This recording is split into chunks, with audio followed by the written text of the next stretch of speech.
gentleman from Wisconsin reserves the balance of his time. The gentleman from I Minnesota now is yield recognized. such time as he may consume to the chair of our subcommittee, Mr. Costello, who's ushered this bill through 2 Congresses, 2 successful votes on the House floor, and we're now about to go to conference and have the crowning achievement. Mr. Costello. The gentleman from Illinois is recognized for as much time as he may consume. I thank Chairman Oberstar for yielding, and Mr. Speaker, I rise in strong support of House Amendment to H.R. 1586. This comprehensive bill includes 2 bills passed by the House, H.R. 915, the Federal Aviation Administration Reauthorization Act, and H.R. 3371, the Bipartisan Airline Safety and Pilot Training Improvement Program Act of 2009.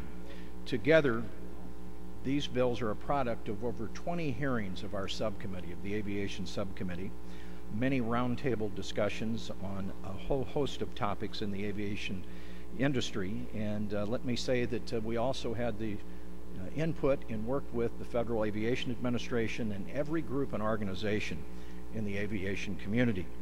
Mr. Speaker, the other body passed the FAA reauthorization bill, H.R. 1586, using an unrelated House-passed tax bill, as Chairman Oberstar stated. The Senate amended H.R. 1586 and inserted the language from S. 1451, the FAA Air Transportation Modernization and Safety Improvement Act.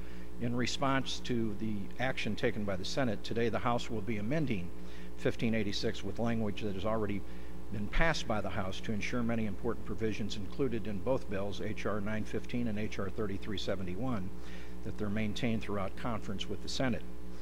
There are provisions that are very important that are not included in the Senate bill that were included in H.R. 915 in the legislation that the House is amending today, and I want to highlight. First, the House bill increases the cap on the passenger facility charge from $4.50 to $7 to help airports that choose to participate in the PFC program to meet capital needs. According to the FAA, if every airport currently collecting a $4 or $4.50 PFC raises its PFC to $7, that increase would generate approximately $1.3 billion in additional revenue for airport capital needs each year. This increase in the PFC will allow airports to improve and expand their facilities while creating jobs at a time when jobs are critically needed in this country. Second, H.R. 1586 as amended provides consistency in collective bargaining rights throughout the express carrier industry by allowing employees working on the ground and driving trucks to organize under the National Labor Relations Act, which enables employees to organize at the local level as opposed to the national level. Workers who are directly involved with the aircraft operation portion of those companies, like pilots and mechanics, would continue to be under the jurisdiction of the Railway Labor Act. In addition, this legislation also includes one of the strongest aviation safety bills in decades, H.R. 3371, the Airline Safety and Pilot Training Act of 2009. This bipartisan legislation was written and introduced by Chairman Oberstar, Ranking Member Micah, Mr. Petri, and myself last year. The legislation was introduced after many hearings and roundtable discussions and with the input of the families of those who perished in the Colgan accident in Buffalo. The pilot groups, airlines, and National Safety Transportation Board, and the Department of Transportation and Inspector General, as well as many members of this body. Let me say, Mr. Speaker, that the Aviation Subcommittee also held hearings and roundtables on safety issues related to the Colgan accident, culminating in the introduction of H.R. 3371. Regional airlines have been involved in the last 7 fatal U.S. airline accidents, and pilot performance has been implicated in 4 of these accidents. Our bill, the action that we take today and the action that we took in the legislation before us, will strengthen pilot training requirements and qualifications. There are 5 important provisions that I want to highlight very quickly that were originally included in H.R. 3371 and in the bill before us. First, to address pilot qualification, the bill increases the minimum number of flight hours required to be hired as an airline pilot. Currently, the first officer only needs a commercial pilot's license to be a pilot, which requires a minimum of 250 flight hours. There is a consensus that 250 hours is simply not enough to be an airline pilot, and that safety would be improved by raising this standard. Under our legislation, all airline pilots must obtain an airline transport pilot license, which is currently only mandatory for an airline captain. The ATP requires a minimum of 1,500 flight hours and additional aeronautical knowledge, crew resource management training, and greater flight proficiency testing.